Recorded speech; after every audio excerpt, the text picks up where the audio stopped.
নমস্কার, আমি সৌমেন। আজ আমরা কথা বলবো ভারত এবং মার্কিন যুক্তরাষ্ট্রের মধ্যে সম্পন্ন হওয়া বাণিজ্য চুক্তি নিয়ে।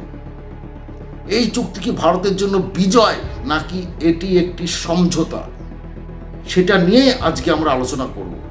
তাই অনুরোধ রইল পুরো ভিডিওটা দেখার, কোনো রকম স্কিপ করবেন না। যদি পুরো ভিডিওটা দেখেন তাহলে হয়তো আপনার অনেকটাই লাভ হবেন এবং অনেক কিছু জানতে পারবেন।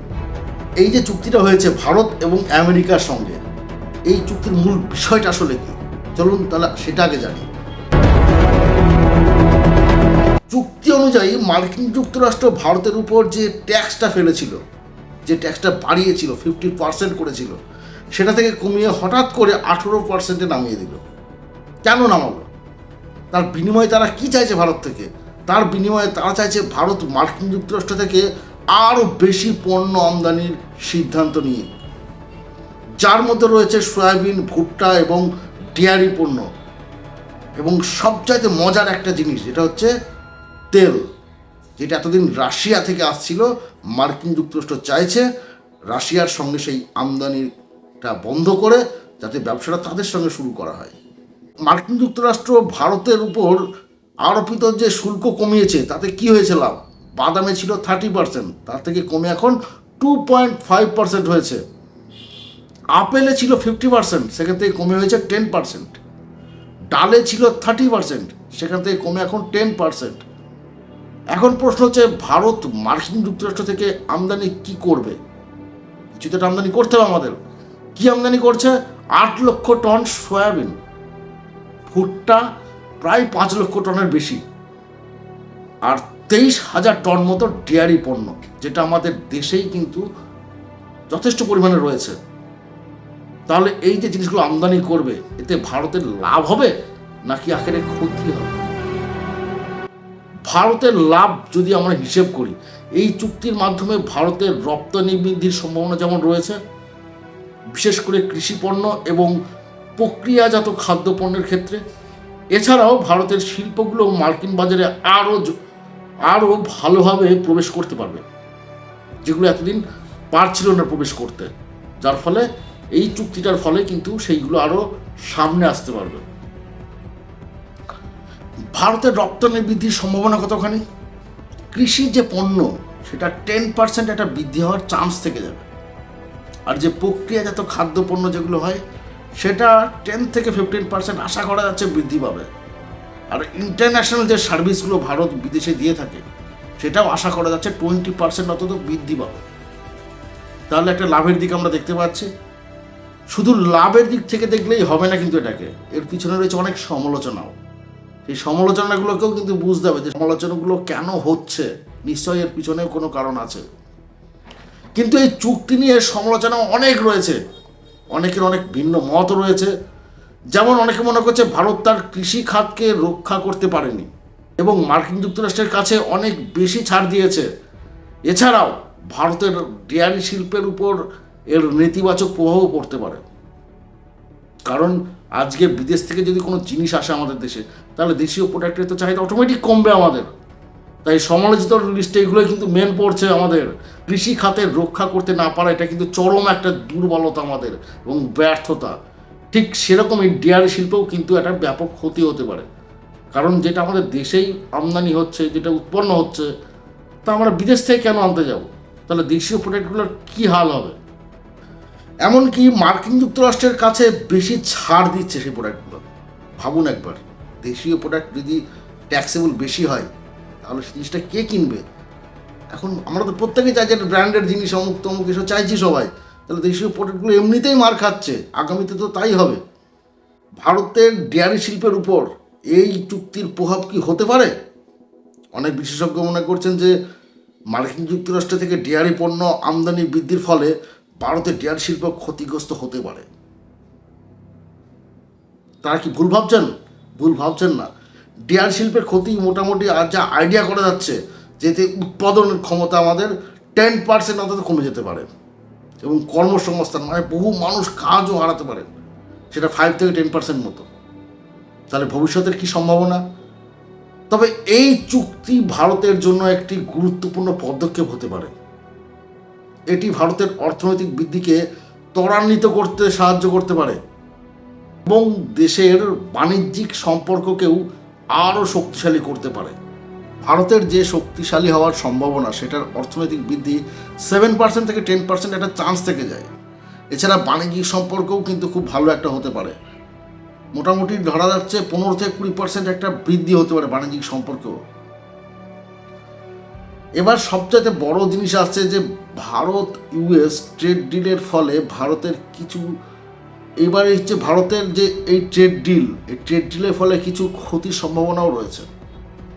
প্রথম যদি আমরা বলি, সবচেয়ে বড় ক্ষতি হচ্ছে আমাদের ডেয়ারি শিল্পের। একবার ভাবুন, মার্কিন যুক্তরাষ্ট্র থেকে ডেয়ারি পণ্য আমদানি বৃদ্ধির ফলে ভারতের ডেয়ারি শিল্প কিন্তু ক্ষতিগ্রস্ত হতে পারে। কারণ আমাদের দেশীয় যে প্রোডাক্ট, সেটা যখন বিদেশ থেকে আসবে, অটোমেটিক দেশীয় প্রোডাক্টের দামটা হাই থাকবে, তাদের ট্যাক্স ছাড়, প্রোডাক্টটাই দাম কম, চাহিদা বাড়বে তার। ঠিক যেমনটা চায়না আমাদের মার্কেটে ভাগ বসিয়েছে। ঠিক কৃষি খাতেরও কিন্তু একটা ক্ষতি হতে পারে। ভারতের কৃষি খাতকে রক্ষা করতে না পারার ফল কিন্তু এই কৃষকদের ক্ষতি হতে পারে। আপনি মনে করছেন বিদেশ থেকে জিনিস আসছে মানে খুব ভালো, এর ফলে কী হবে? বেকারত্ব বাড়বে। ডেয়ারি শিল্প এবং কৃষিতে ক্ষতি হওয়ার ফলে যে বেকারত্ব বাড়বে, সেটা কি সামাল দিতে পারবে আমাদের সরকার? আর সবচেয়ে ভাইটাল যে পয়েন্ট, সেটা হচ্ছে আমদানি নির্ভরতা। ভারত আমেরিকা থেকে আরও বেশি পণ্য আমদানির ফলে আমদানি নির্ভরতা বৃদ্ধি পেতে পারে, ঠিক যেমনটা বর্তমানে চীনের সঙ্গে হচ্ছে।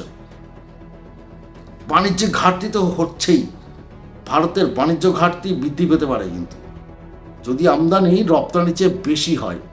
স্থানীয় শিল্পের উপর একটা এফেক্ট পড়ছেই, কারণ আমেরিকার প্রোডাক্টের সঙ্গে ভারতীয় প্রোডাক্ট আমাদের প্রতিযোগিতায় কতটুকু টিকতে হবে সেটা আমরা জানি। কারণ আমরা সকল সময় বিদেশি প্রোডাক্ট পেলেই লাফালাফি করে উঠি, তার ফলে একটা চান্স থেকেই যাচ্ছে। আবার কৃষি পণ্যের যদি দাম কমে যায়, ধরুন এই যে মার্কিন যুক্তরাষ্ট্র থেকে যে কৃষি পণ্যগুলো আসবে, তার যে ট্যাক্সটা যদি কম হয়, তাহলে তার দামটা কম হচ্ছে, তাহলে দেশীয় যে প্রোডাক্ট, এটা তো ক্ষতির মুখে যাবে আমাদের। সবচেয়ে বড় খেলা শুরু হয়েছে তেল নিয়ে। রাশিয়া থেকে তেল কেনার ব্যাপারে ভারতের এখনও কিন্তু অবস্থান কিন্তু স্পষ্ট নেই। আমেরিকা বলছে রাশিয়া থেকে কোনো প্রকার তেল ভারত নেবে না, কিন্তু ভারত এখনও সেটা ক্লিয়ারিটি বলেনি। ট্রাম্প যদিও দাবি করেছে যে ভারত রাশিয়া থেকে আর তেল নেবে না, কিন্তু ভারত সরকার এখনও এ বিষয়ে কোনো আনুষ্ঠানিক বিবৃতি দেয়নি। গেমটা বুঝতে পারছেন? রাশিয়ার ক্রেমলিনও কিন্তু একই কথাই বলেছে যে তারা ভারতের কাছ থেকে এরকম কোনো বিবৃতি পাননি যে ভারত তাদের সঙ্গে তেল কেনাবেচা করবে না। খেলাটা কোথায় যাচ্ছে বুঝতে পারছেন? ভারতের এই সিদ্ধান্তর পেছনে মার্কিন যুক্তরাষ্ট্রের একটা চাপ রয়েছে, এটা অনেকেই কিন্তু মনে করছে, এবং এটা হয়তো বাস্তবে হতেও পারে। মার্কিন যুক্তরাষ্ট্র ভারতকে রাশিয়া থেকে তেল কেনা বন্ধ করার জন্য চাপ দিচ্ছে, কারণ তারা রাশিয়ার উপর নিষেধাজ্ঞা আরোপ করেছে। তবে ভারত সরকার কি বলেছে এতে? সেটা কৌশলগতার গেম খেলছে। কীরকম? যে তারা স্বার্থের সাথে আপোষ করবে না, এবং রাশিয়ার সাথে তাদের যে বন্ধুত্বের সম্পর্ক রয়েছে, সেটা কিন্তু সরকার অবশ্যই বজায় রাখবে। তাই আমেরিকা বা ভেনেজুয়েলা থেকে যে তেল আমদানির কথা বলা হচ্ছে, সেটা তারা ভাবনা চিন্তার মধ্যে রেখেছে, এবং আগামীতে তারা নিতে পারে, এটাই তারা বলে রেখেছে। এবার প্রশ্নটা হচ্ছে যে রাশিয়া থেকে যে এতদিন তেল আসছিল ভারতে, তাহলে আমেরিকা বা ভেনেজুয়েলা থেকে তেল নিলে এর কী সুবিধার অসুবিধাটা আছে, সেটা তো একটা প্রশ্নের ব্যাপার। কারণ আমি আপনার কাছ থেকে একটা জিনিস কিনবো একজনকে বাদ দিয়ে, কেন? নিশ্চয়ই এক্সট্রা কোনো ফ্যাসিলিটিস আছে, অথবা আপনি দাম কম নিচ্ছেন, তার ফলে কিন্তু এটা হতে পারে। কিন্তু যদি সেই সুবিধা না থাকে, তাহলে কেন নেব আমি? এটা তো একটা বড় প্রশ্ন। প্রথম কথার আগে বলি, সস্তার যে তেল, আসলে ভেনেজুয়েলায় বিশ্বের সবচেয়ে বড় প্রমাণিত অপরিশোধিত তেলের মজুদ রয়েছে, যা তেলের দাম কম রাখতে একটা সাহায্য করতে পারে। আর সবচাইতে বড় ইন্টারেস্টিং ব্যাপার হচ্ছে যে এই যে তেল সরবরাহ, এই ভেনেজুয়েলা থেকে তেল কেনা ভারতের তেল সরবরাহকে আরও বেশি ইনফ্লুয়েন্স করতে পারে, যা তেলের নিরাপত্তাও বাড়াতে পারে। আমেরিকার সাথে সম্পর্কের একটা উন্নয়ন ঘটবে এটার ফলে, কারণ রাশিয়ার সঙ্গে অলরেডি আমেরিকার একটা সম্পর্ক বেশ তিক্ততা অবস্থায় রয়েছে। এবার ভেনেজুয়েলা থেকে তেল কেনা আমেরিকার সাথে ভারতের সম্পর্ক উন্নয়নে সাহায্য করতে পারবে কি? শুধু যদি আমরা সুবিধা নিয়ে আলোচনা করি তাহলে পিছনে যে ইতিহাসটা রয়েছে অসুবিধা, সেটাও তো আমাদের জানতে হবে। আসলে কিছু নিষেধাজ্ঞাও রয়েছে ভেনেজুয়েলার উপর।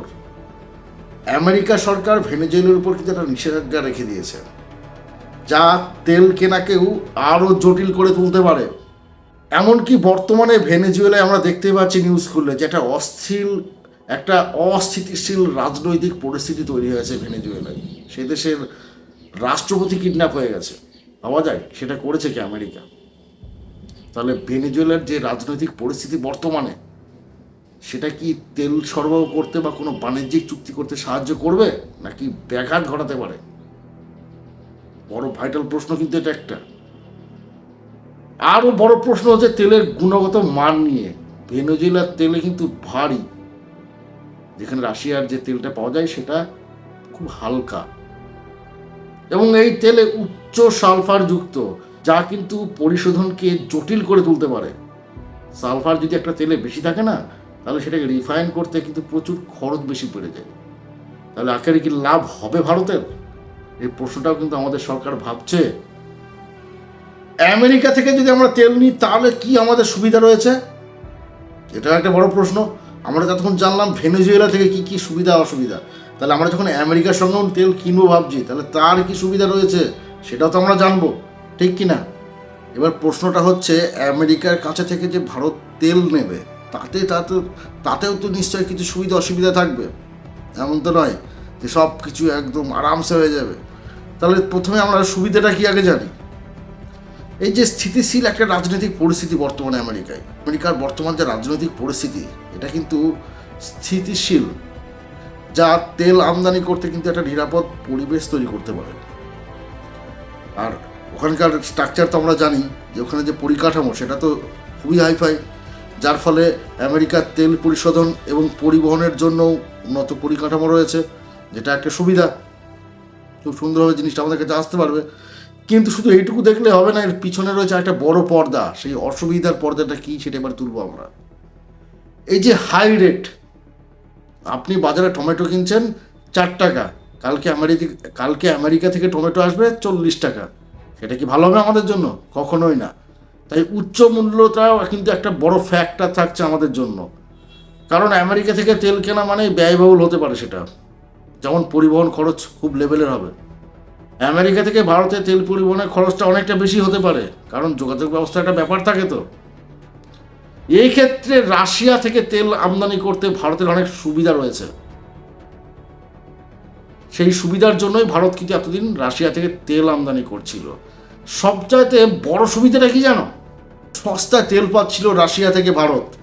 এতদিন আমরা দেখে আসছি যে রাশিয়া বিশ্বের সবচাইতে বড় তেল উৎপাদনকারী দেশগুলির মধ্যে কিন্তু একটা অন্যতম দেশ, যা তেলের দাম কম রাখতে সাহায্য করতে পারে ভারতকে। এই যে এতদিন ধরে একটা ফিক্সড রেটের মধ্যে ভারতের তেলের দামটা রয়েছে, এটা কিন্তু জাস্ট কিন্তু রাশিয়ার জন্যই, কারণ ওদের তেলের দামটা যথেষ্ট সস্তা। এবং এর ইনফ্লুয়েন্সারও যে আছে, এবং এর যে বৈচিত্র্যময় যে তেল সরবরাহ, মানে যে তেলটা আমরা নিয়ে আসবো রাশিয়া থেকে তেল কেনা ভারতের সবচাইতে একটা ভালো ইনফ্লুয়েন্সেবল একটা ব্যাপার। মানে বৈচিত্র্যময় হতে পারে জিনিসটা, যা তেলের নিরাপত্তা আরও বাড়াতে পারে। কারণ রাশিয়ার ডিফেন্স সিস্টেম থেকে শুরু করে রাশিয়ার সঙ্গে যে যোগাযোগ ব্যবস্থা, সেটা তো আমরা খুবই জানি যে খুবই সুন্দর এবং খুব মজবুত। আর চুক্তিটাও এখানে দীর্ঘমেয়াদী, কারণ রাশিয়ার সম্পর্কে বরাবরই ভারতের সম্পর্ক একটা খুব বন্ধুত্বের। এই মধুর বন্ধুত্ব হওয়ার ফলেই এই যে দীর্ঘমেয়াদী একটা চুক্তি হলেই ভারতের আলটিমেটলি কিন্তু লাভ বেশি। এই দীর্ঘমেয়াদী চুক্তির ফলে কী হবে? সরবরাহ চুক্তি করা সম্ভব, কারণ এই সমস্ত আমদানি রপ্তানির ক্ষেত্রে দীর্ঘমেয়াদী চুক্তি ছাড়া কিন্তু কখনোই এগোনো সম্ভব নয়, যা তেলের দামকে আমাদের স্থিতিশীল করতে আরও বেশি সাহায্য করবে। আর তেলের যে ক্যারিং কস্ট সেটা অনেকটাই কম, কারণ রাশিয়া থেকে ভারতের যে যোগাযোগ ব্যবস্থা, সমুদ্র পথ, সেটা কিন্তু খুব ভালো রয়েছে, যেটা আমেরিকার সঙ্গে নেই। তাহলে বুঝতে পারছেন রাশিয়া থেকে তেল কিনলে ভারতের কী লাভ হচ্ছিল, এবং বর্তমানে আমেরিকা থেকে তেল কিনলে ভারতের কী লাভ হতে পারে। বুঝতে পারছেন গল্পটা কোথায়?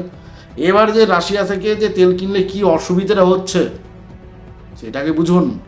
এখানেও কিন্তু একটা পলিটিক্যাল গেম চলছে, কারণ রাশিয়ার উপর এখন পশ্চিমা দেশগুলির একটা নিষেধাজ্ঞা রয়েছে। আমেরিকা তো একদম রাশিয়ার উপর খাপ্পা হয়ে রয়েছে, ওর সঙ্গে কোনো প্রোডাক্ট কেনা যাবে না, যা তেল কেনাকে আরো জটিল করে তুলতে পারে। বুঝতেই পারছেন, একটা অস্থিতিশীল রাজনৈতিক পরিস্থিতি যদি তৈরি হয় একটা দেশের সঙ্গে, তাহলে আপনি সহজে তার সঙ্গে যে বিজনেস করবেন এটা তো কোনো দেশ সহজে হতে দেবে না, তাও যদি আমেরিকার মতো সেই দেশ হয়।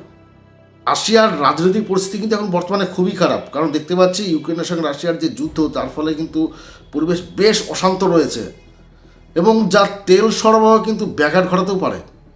কিন্তু ভেনেজুয়েলাতে থেকে যে তেলটা আসছিল তার চাইতে রাশিয়ার তেলে কিন্তু কস্টটা কম পড়বে। তাহলে বুঝতে পারছেন, এখানেও যখন পরিশোধনের খরচা বেশি, ওখানেও একই পরিশোধনের খরচা, তাহলে আমি যদি জিনিসটা কম দামে পাই তাহলে কিছু তো সেভ হয় আমার। তাহলে রাশিয়া থেকে আলটিমেটলি কিন্তু ভারত লাভবান। ব্যাপারটা ঠান্ডা মাথায় বুঝতে হবে। সব মিলিয়ে খেলাটা কিন্তু এখন জমে উঠেছে।